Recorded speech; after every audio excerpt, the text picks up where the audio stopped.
Louco do céu, começa agora mais um GorpaCast.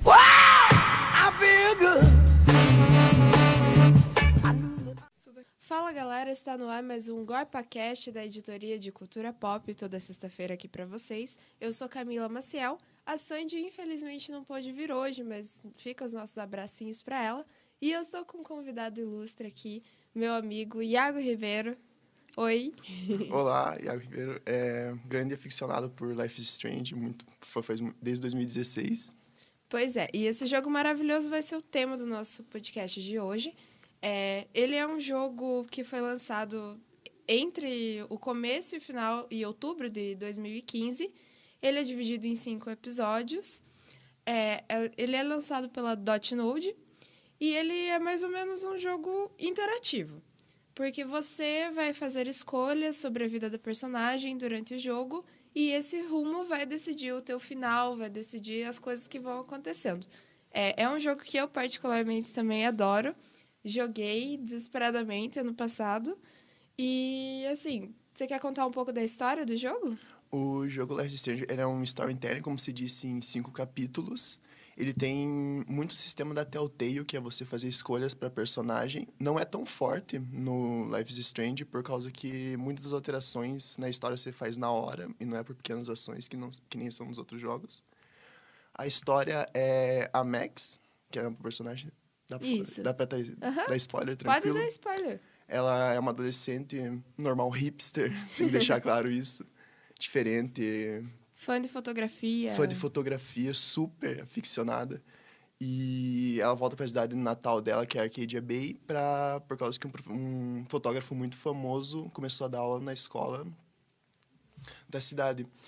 E gira em torno dela num dia normal da escola, até que uma hora no banheiro ela descobre que ela tem o poder de voltar no tempo, quando ela vê uma garota sendo assassinada do banheiro. E ela consegue impedir o fato, né? É a parte que a gente não pode evitar da história, a primeira parte, né? Algumas coisas você não pode evitar, você tem que fazer do modo como o jogo te impele a fazer. Mas outras escolhas já são um pouco mais livres, né? Para continuar falando da Max, ela tem uma melhor amiga chamada Chloe, que é representada pela borboleta azul. E eu acho isso muito bonito, para mim é uma simbologia muito legal.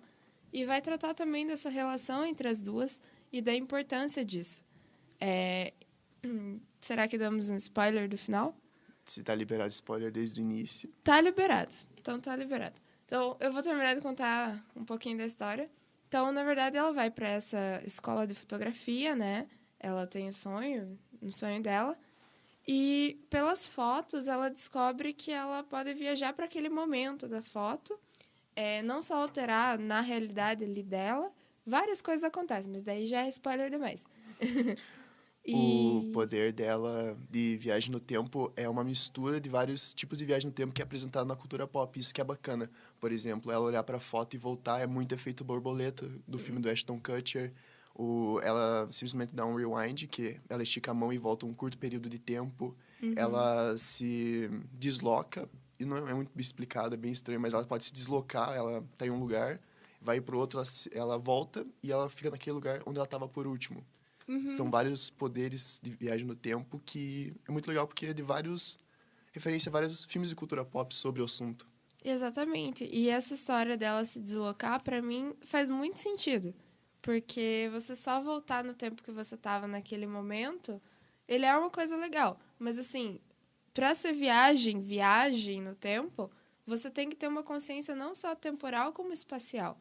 E, para mim, isso é mais científico do que os outros filmes, as outras obras que eu já vi. E eu vi muito essa referência que você falou do filme do Ashton Kutcher. Porque a própria borboleta azul, que é a Chloe, né? Então, tudo isso remete a ela. E, assim, vamos dar uma opinião geral, críticas e pontos positivos do jogo. Para você, o que você...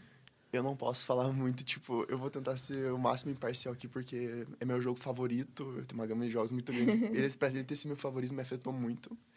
Mas eu acho que a storytelling dele é maravilhosa, o jeito que ele conta. Ele é entroncado um pouco na questão de escolha, porque parece que os roteiristas queriam fazer uma coisa muito mais linear, entre aspas, linear, porque você vê que tem um rumuzinho certinho que vai seguindo a história, só pequenas questões vão mudando com as tuas escolhas. A gameplay dele é muito simples, o que não é um problema. A direção e a fotografia, que eu acho que é o ponto que todo mundo pega, por causa que é lindo a paleta de cor das cenas, a direção, o ângulo das câmeras, como é bem... O enquadramento é tão perfeito em algumas cenas, principalmente o final do primeiro episódio, começa a tocar uma música, que, se eu não me engano, é Obstacles, e ele vai fazendo um clipe da cidade inteira, com uma fotografia maravilhosa, linda. É apaixonante, eu sou apaixonado por esse jogo. Eu gosto muito também. A parte da fotografia é indiscutível, né? A questão do gameplay, eu vi isso também, a questão da linearidade.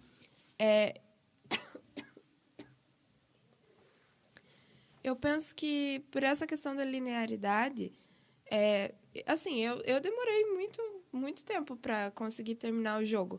Porque, por mais que ele tenha um rumo certo, são conflitos que você tem que parar para pensar, que são bem pesados, assim. Então, talvez, se fosse um pouco mais aberto, teriam rumos um pouco piores, digamos assim, né? O roteirista teria que tentar abrir mais, o grupo de roteiro tentar abrir mais para as várias escolhas de que a pessoa ia fazer dentro do jogo. É como se, por exemplo, fosse um RPG onde você não tivesse rumo daquela história. Se fosse muito um pro lado, podia modificar muito e não ia fazer sentido o roteiro em geral no final. Pois é. E em alguns casos eu também percebi que para você resolver a situação, você teria que sair. Então, ele meio que te obriga a fazer uma escolha. O que é bom, porque senão ia acabar o jogo na metade, né? Mas eu vejo que essa liberdade, ela ocorre em partes. E, assim, eu gostei do final, assim, entre salvar a Chloe ou salvar a Arcadia Bay. Eu salvei a Arcadia Bay. Ufa, por um momento. Você fez o final canon. Sem preconceito com quem escolhe salvar a Chloe, mas esse é o final canon. Né? Porque, assim, salvar a Chloe não faria sentido dentro do contexto de todo o jogo. Tipo, eu joguei o jogo inteiro pra salvar a Chloe, não faz sentido. Mas você tem essa opção também. Pra quem não... né? Vamos dar o spoiler completo aqui. Isso causa uma falha temporal. Causa o que chamamos de efeito borboleta, que vai ser representado... Não podia ter sido de uma forma mais poética e mais literal do que um furacão. Talvez eu não tenha gostado um pouco dessa parte do furacão. Porque ele parece muito aquela história de desespero, tipo, meu Deus, um furacão tá vindo, eu vou salvar a minha grande amiga, ou o amor da minha vida, ou vou salvar a cidade. Eu achei isso talvez um pouco dramático demais. E o furacão, ele é o ponto de ignição no final do episódio 1, mas você vê que durante o resto dos episódios, eles não ligam muito para aquilo. Só no episódio 5 que você vê que volta para virar o gancho para várias decisões que você vai fazer no episódio 5. E realmente é o ponto que deixou mais a desejar, porque o furacão é a representação de tudo que ela fez pela Chloe, das realidades alternativas que ela criou, fazendo escolhas para salvar a amiga dela, desde aquele momento da borboleta. E realmente é bem deixado um pouco de lado essa história do furacão. E eu gosto em geral, mas não é bem explorado. Pois é. O furacão, pra mim, porque é a questão do efeito borboleta, né?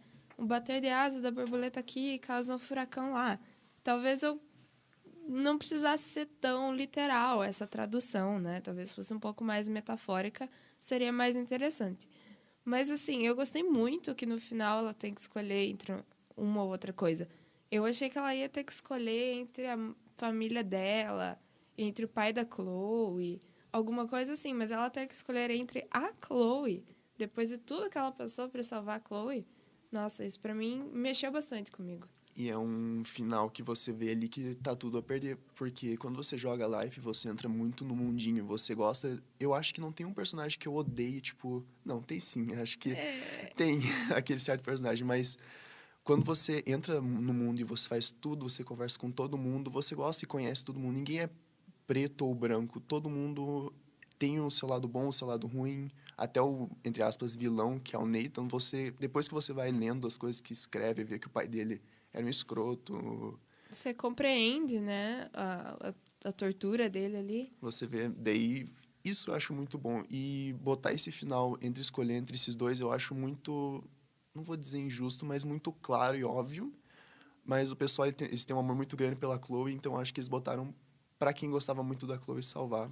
O que eu não acho que é o final certo. É que, na verdade, é aquela história. É só pra não deixar como um final único, né? Porque eu fiquei surpresa, na verdade, de ter a opção de salvar a Chloe, porque pra mim nunca vai fazer sentido salvar ela no final. Mas, assim, liberdade de escolha, né? E, no geral, eu vi que o jogo ele foi por questões muito pesadas, de uma forma muito sutil, assim. Esse drama, a própria questão do abuso sexual tratada. Tipo, eu nunca ia imaginar que isso tava lá, né? Assassinato, meu Deus do céu, o cara mata as alunas e tira foto disso ainda. Então, pra mim foi muito pesado. A hora que elas encontram a amiga da Chloe lá, morta, né? Encontram não, né? Dão uma cavada lá e acham ela morta. Pra mim foi bem pesada essa parte, ainda é a parte mais pesada pra mim, mais pesada que o final, mais pesada que tudo. Mas eles trataram com uma sutileza que eu acho importante. Sim, não é, como é que eu posso dizer, gore, não tem nada disso. Quando você vai Life is Strange pela primeira vez, eu acho que a impressão que dá é que é um jogo muito leve. Pela fotografia, pela cidade, pela trilha sonora e tudo. E você vai vendo aos poucos que não é nada disso. É uma tem um teor muito pesado sobre drogas, assassinato, estupro.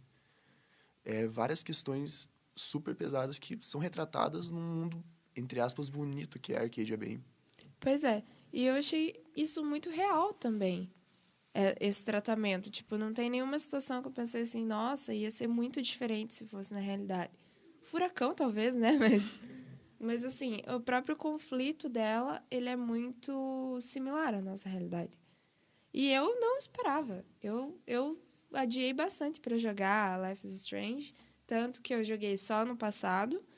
Esperei 2 anos porque eu achava assim, é um joguinho de escolhas, meio The Sims com bons gráficos. Eu esperava isso do jogo. E o que você achava do jogo antes de jogar? Eu acho que ele tem um lugar no meu coração muito por eu não saber de nada o que era o jogo em geral. Eu vi no Jovem Nerd que tava o primeiro episódio ficou de graça em todas as plataformas e eu baixei pra mim jogar, pra mim ver o que era. Eu também fui com esse pensamento de deve ser um jogo de escolha tranquilo, meio genérico, porque eu vi um monte de pessoas fazendo vídeo, fazendo stream, um monte de coisa. E quando eu vi que era sobre viagem no tempo, vários assuntos geeks e nerds que eles citam o tempo inteiro. Na verdade, o que me pegou foi quando a Mags ela tira o fone e coloca uma música que é... Eu não vou lembrar agora. Ah, não. To All of You, do Sid Meier's. E ela anda no corredor e vai mostrando o colégio, vai mostrando os alunos, você vai vendo quem é cada um. Já tem É uma trilha sonora muito bonita, com uma cena muito boa, e eu fiquei apaixonado ali. Daí quando eu vi que tinha viagem no tempo, me apaixonei.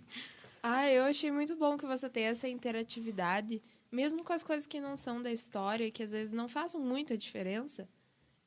Depois você consegue desenvolver sozinho os diálogos e tudo mais.